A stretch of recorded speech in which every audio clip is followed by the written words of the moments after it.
Exercise 6.2 में आपका स्वागत है। इस चैप्टर में हम लोग एक्सरसाइज में हम लोग गुणनफल बनाना सीखेंगे, बीजीय व्यंजक का गुणनफल। तो यहाँ हम लोग को वस्तुनिष्ठ एवं अति लघुत्तरीय प्रश्न का प्रारंभ में शुभारंभ किया गया है। यानी पहला प्रश्न जो टाइप 1 में है वस्तुनिष्ठ एवं अति लघुत्तरीय प्रश्न है।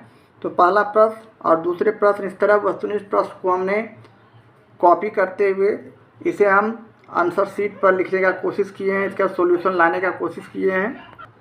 यहाँ पहले प्रश्न में पहला का ए में हम लोग को -px³ बराबर qx माइनस p लिखा हुआ है, जिसे बताना है कि यह किस नियम का व्यवहार करता है या किस नियम से लिखा गया है। तो यहाँ -px अब बीच में गुना है, यानी यहाँ इंटू है, हम इंटू दे देते हैं। यहाँ qx इंटू इस तरह ब्रैकेट में -p दे सकते हैं, इस तरह इसे कर दिए, इसे भी हम ब्रैकेट में इस तरह कर दिए। तो अब हमारा a गुने b बराबर b गुने a, तो यह क्रम विनिमय गुण को प्रदर्शित करता है, यानी क्रम विनिमय नियम। हम यहाँ इस पर टिक लगाते हैं। इसी तरह दूसरे प्रश्न में b में हम लोग 2 गुने 3 गुने 4 बराबर 2 गुने 3 गुने 4 को हम किस नियम का प्रश्न कर सकते हैं। तो यहाँ 2 की जगह a यानी a गुने b गुने c, तो a गुने b और गुने c लिखने पर हम लोगों का यह साहचर्य नियम का प्रश्न है। तो हम यहाँ 2 में टिक लगा देंगे इसी तरह। तो इस तरह हमारा ये जो प्रश्न है सिर्फ सही टिक लगाने पर है, सही उत्तर में टिक लगाने पर है। अब सी प्रश्न का पहला लेते हैं, a b प्लस c बराबर ए बी प्लस ए सी। तो सी का पहला प्रश्न का उत्तर वितरक नियम होगा। तो यहाँ हमने इसे वितरक नियम लिख दिया है। इसी तरह दूसरा प्रश्न ए गुने बी गुने सी बराबर ए गुने बी गुने सी, यह भी किस नियम के अंतर्गत आते हैं, तो साहचर्य नियम। तो यहाँ हमने साहचर्य नियम लिख दिया है। इसी तरह अब हम लोग डी प्रश्न को देखते हैं, -6 अब +3 अब -4 यानी बीच में गुना है। तो यहाँ 6 को 3 में गुना किया गया, 6 -4 किया गया, यानी a b प्लस b गुने c, a गुने b और गुने c किस नियम के अंतर्गत आते हैं, तो साहचर्य नियम। इस तरह के नियम को साहचर्य नियम कहते हैं। इस तरह हमने यहाँ सॉल्यूशन में पहला का a का क्रम विनिमय नियम, दूसरा b का दूसरा सहचर्य नियम और c के पहला का वितरक नियम और दूसरा सहचर्य नियम और d का सहचर्य नियम लिखते हुए इस तरह आंसर लिख देंगे आंसर शीट पर। और ये पहला का सॉल्यूशन हुआ। एक्सरसाइज 6.2 का ये रहा आपका दूसरा प्रश्न। स्तंभ पहला में कई नियमों का व्यवहार किया गया है तथा स्तंभ 2 में नियमों के नाम हैं, इनके सही जोड़े बनाएं। स्तंभ 1 में हम लोग को पहला में x y बराबर y x, दूसरा में 2 गुने 3 गुने 4 बराबर 2 गुने 3 गुने 4, तीसरा में 4 -6 प्लस 3 4 इंटू -6 प्लस 4 इंटू 3, चौथा में x पर घातांक 5 गुने x पर घातांक 3 बराबर x पर घातांक 8। तो यहाँ हमारा सब पहला का यानी क्रम विनिमय गुण x a गुने b बराबर b गुने a, तो हम यहाँ सीधे टिक लगा इससे मिलान कर देंगे। ये 2 गुने 3 गुने 4 बराबर 2 गुने 3 गुने 4, यह a गुने b गुने c, a गुने b गुने c, यह भी दूसरा में b का मिलान होगा।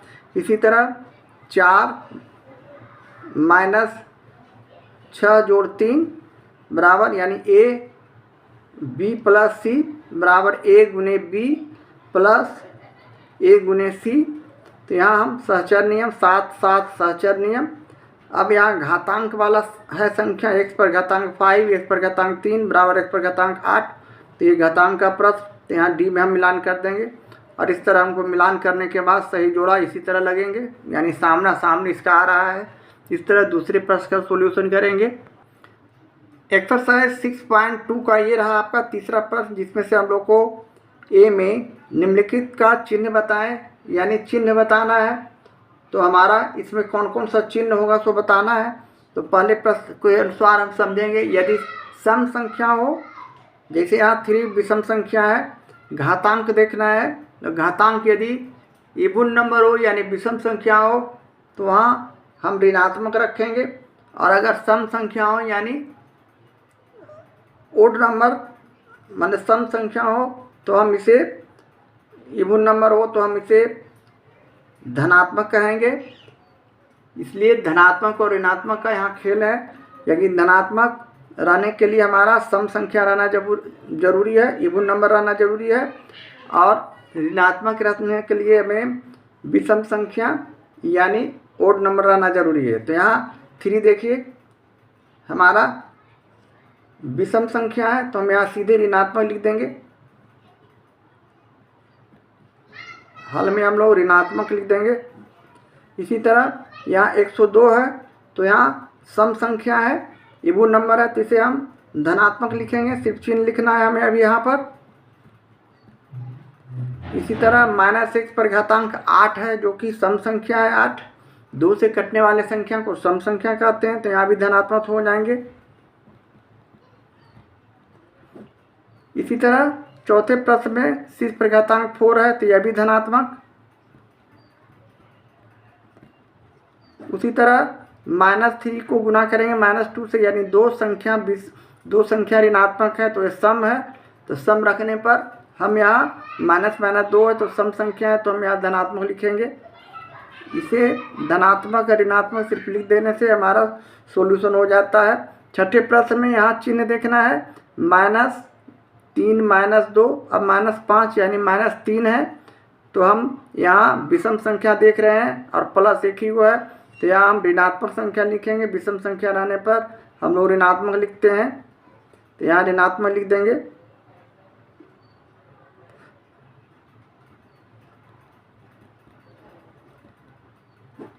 इसी तरह 7वें प्रश्न को लेते हैं। x जो प्लस में है -y और -z दोनों ऋणात्मक संख्या जो कि सम संख्या है तो यह भी सम हो गया और यह भी सम, तो यह हो गया धनात्मक। इस तरह हम 7वें प्रश्न का उत्तर में धनात्मक लिख देंगे, सिर्फ हमारा चिन्ह बताना है। इसी तरह छठे प्रश्न को लेते हैं। छठे प्रश्न में ये माइनस हो गया, ये माइनस हो गया, ये माइनस हो गया, यानी यहाँ हमारा देखिए ये 2 को माइनस माइनस तो प्लस हो गया, लेकिन यहाँ -3 पर ये विषम संख्या है तो हम इसे ऋणात्मक लिख देंगे। विषम संख्या रहने पर ऋणात्मक लिखते हैं। या तो मान ली 2 सम संख्या हो गया तो 2 सम संख्या रहने से काम नहीं बनेगा, इसलिए कि गुना में है, इसलिए -3 पर घातांक 3 जो कि विषम संख्या है। इस तरह हमारा ये सॉल्यूशन हो गया, आंसर हो गया तीसरे प्रश्न का ए का। तीसरा का ये बी प्रश्न, रिक्त स्थानों को भरें। यहाँ घातांक में प्रश्न दिया हुआ है तो गुना में घातांक हमारा जुड़ता है। आधार यहाँ ए जो दोनों जगह समान है, घातांक आपस में गुना में जुड़ता है तो यानी ए पर घातांक 3 जोड़ 5 इसे लिख सकते हैं, जिसे हम ए पर घातांक 8 कर देंगे और यही खाली जगह में हमें भरना था।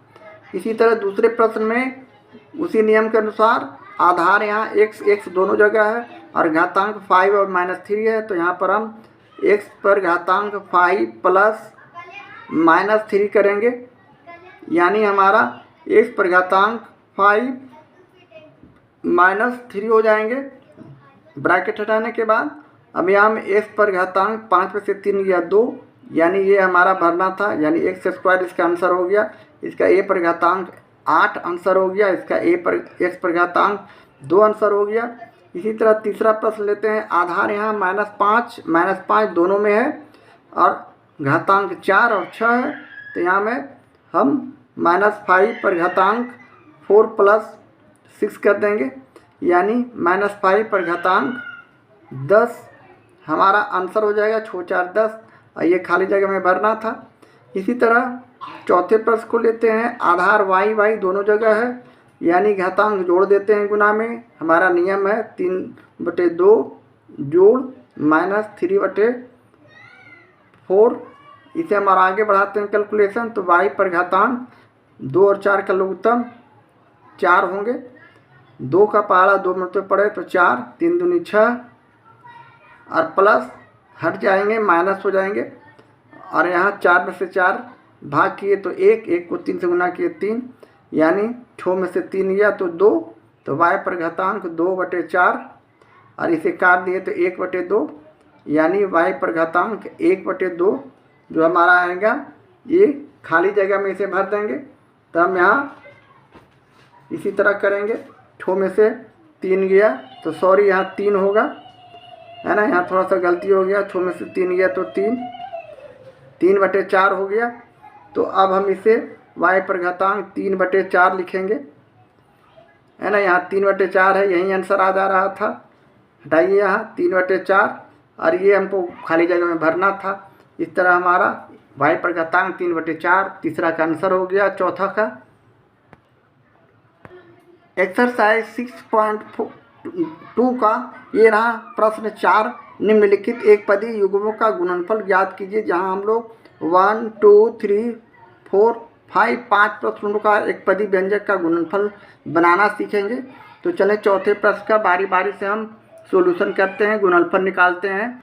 यहाँ चौथे प्रश्न का पहला में हम लोग को 4 और 7p में गुना करना है, तो गुणनफल लिखा सॉल्यूशन में, और 4 × 7p किया, यानी 7 चौक 28 अचर पद को बीजीय व्यंजक p से गुना किए तो 7 चौक 28p हमारा जो आया ये आंसर हो गया इस प्रश्न का। इसी तरह दूसरे प्रश्न में -4p को 7p से गुना करना है, यानी p और p, तो यहाँ मैंने -4p और गुने 7p किया। अब अचर पद 7 और 4 है, तो 7 और 4 को गुना करेंगे तो 7 चौक 28 -28, और p और p को गुना करेंगे तो p², इसलिए कि p पर घातांक 1 है, घातांक जुड़ जाते हैं एक ही राशि में। इस तरह हमारा हो गया 28p²। इसी तरह अगला प्रश्न 4p में 0 से गुना करना है, तो जैसा जानते हैं किसी भी संख्या को 0 से गुना करते हैं तो हमारा रिजल्ट 0 होता है, तो हम सीधे 0 रिजल्ट लिख देंगे और यही हमारा आंसर हो जाएगा। इसी तरह चौथे प्रश्न में -4p को हम गुना करते हैं 7pq से।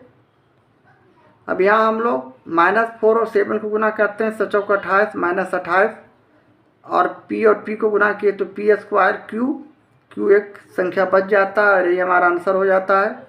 इसी तरह 5वें प्रश्न में 4pq को गुना करेंगे -3p से।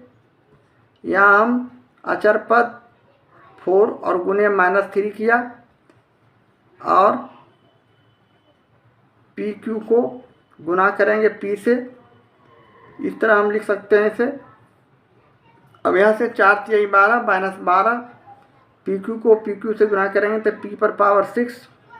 इस तरह हमारा 5वें प्रश्न का आंसर हो गया।